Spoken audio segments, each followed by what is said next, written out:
ابنه الوحيد مات في حادثة عربية. في 2 نوفمبر سنة 1936 اتولد الفنان حسن كامي. قضى السنين الأولى من حياته في بيته بحلوان بسبب الحرب العالمية التانية، وهناك بدأ حبه للموسيقى. اشتغل شيال مع دراسته في كلية الحقوق عشان ياخد درس موسيقى ب2 جنيه ونص كل شهر. قدم أكتر من 1600 عمل أوبرالي في مصر والعالم.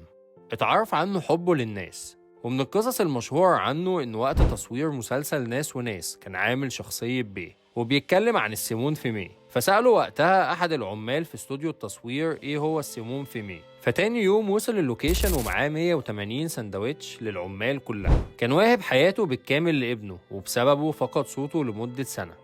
وقع عقد مع أوبرا في إيطاليا يوم 28 إبريل، ولكن قبلها ب8 أيام اتوفى ابنه في حادثة، واضطر وقتها يغني بسبب الشروط الجزائية. عرفناه باسم خير بيه في فيلم زكي شان، شارك في أعمال فنية كتير.